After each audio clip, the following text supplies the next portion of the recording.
Right here. It is undeniable. Your evidence is circumstantial at best, brother. The context suggests otherwise.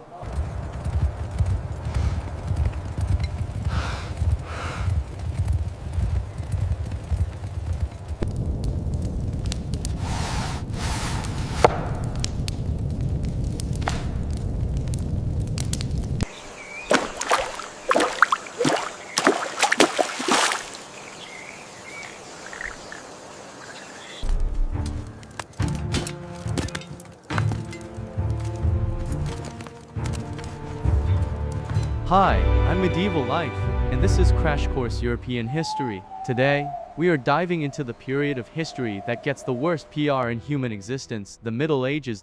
So like and subscribe Medieval Life if you ask the average person to describe medieval Europe. They'll paint a picture of a guy named Peasant Pete standing in a foot of mud, coughing from a plague he doesn't understand, while a knight in shining armor rides by to tax his last turnip. We've been told for centuries that after the Roman Empire collapsed, the lights went out in Europe. No art, no science, no bathing, just a 1,000-year nap until Leonardo da Vinci woke everyone up for the Renaissance. But here's the secret: the Dark Ages weren't actually dark. They were a vibrant, chaotic, and incredibly transformative era where the very idea of Europe was invented. If you like your lowercase letters, your university degrees, or the fact that you live in a nation-state, you can thank a medieval person. Before we get into the ruins of Rome, I want to play a game. In the comments, tell me, what is the weirdest medieval fact you've ever heard? Did they really think the earth was flat? Spoiler, they didn't. Did they never drink water? Spoiler, they loved ale, but they knew where the clean springs were.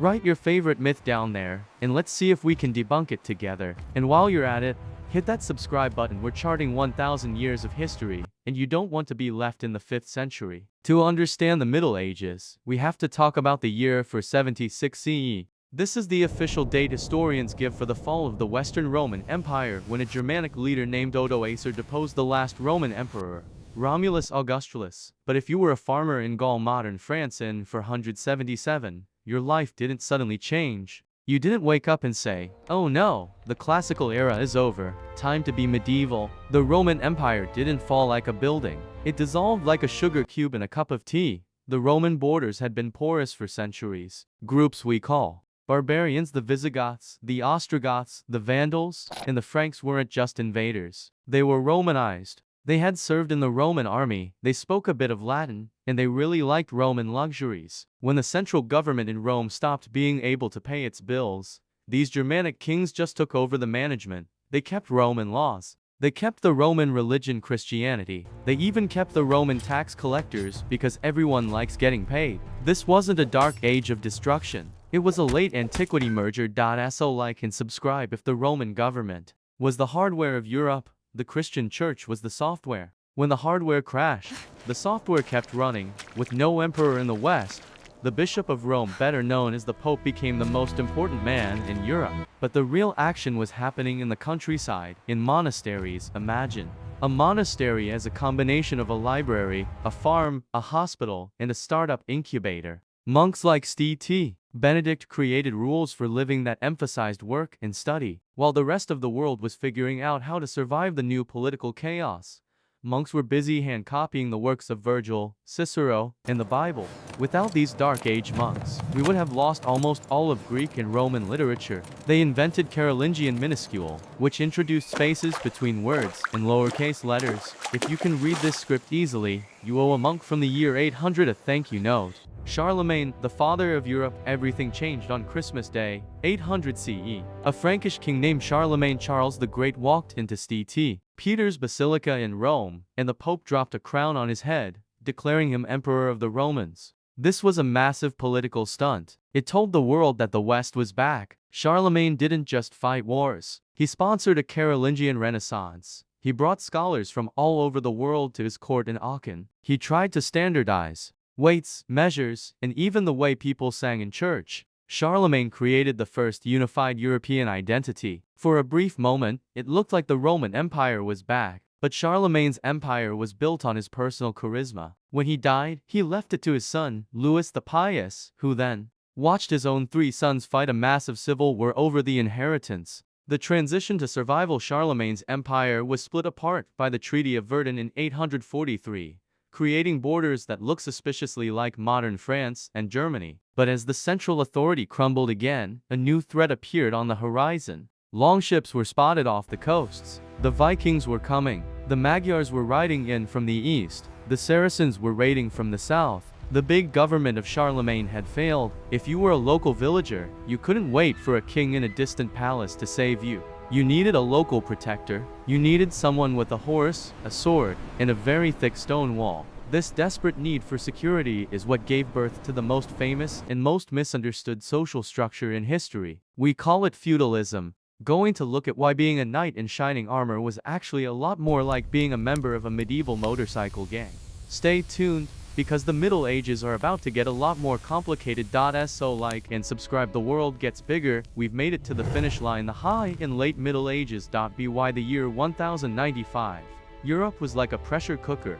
The population was booming, the cities were crowded, and there were way too many second sons of noble families who had been trained to fight, but had no land to inherit. They were essentially professional warriors with nothing to do but cause trouble at home. So, the Pope decided to give them a new career path in a different hemisphere.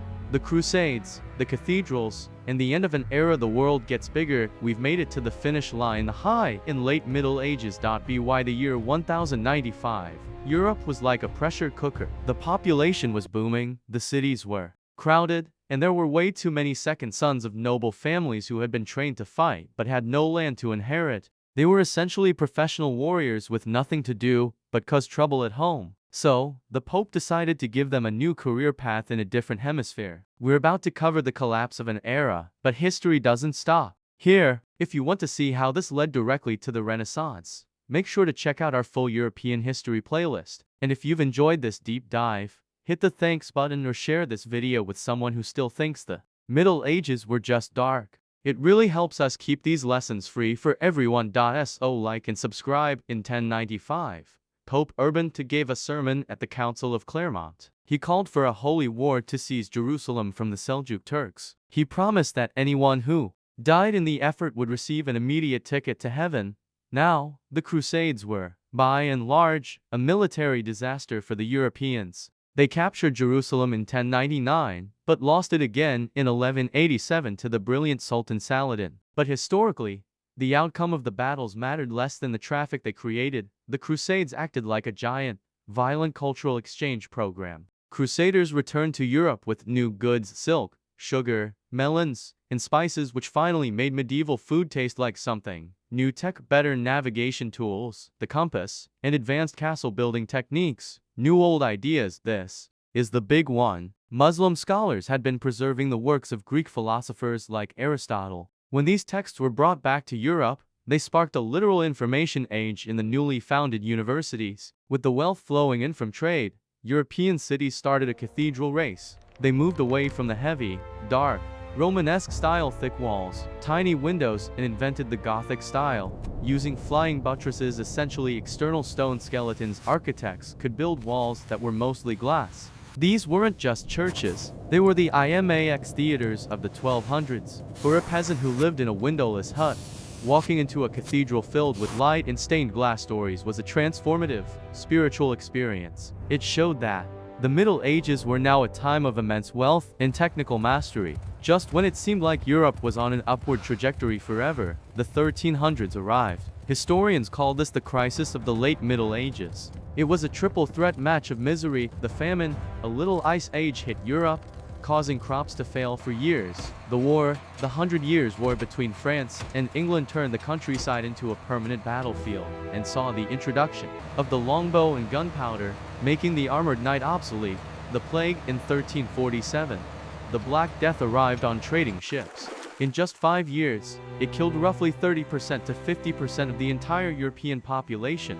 If you were living through 1348, you almost certainly thought the world was ending. And this is a big, but the Black Death did something unexpected. Because so many people died, there was a massive labor shortage. For the first time in history, the surviving peasants had leverage. They could demand higher wages. They could leave their lords and move to cities where they could become craftsmen. The old feudal system, which relied on a massive, cheap labor force, effectively died. The Black Death accidentally paved the way for a middle class, higher standards of living, and eventually, the surplus wealth that would fund the Renaissance. We started this journey in the ruins of the Roman Empire, looking at a world trying to remember its past. We ended in a world that is finally ready to build its future. The Middle Ages weren't a gap in history. They were the foundation. Next, time on Crash Course European History. We're heading to Italy to see what happens when you combine plague survivor money with the obsession for Greek statues. We're talking about the Renaissance. So like and subscribe. I'm Medieval, and thanks for watching.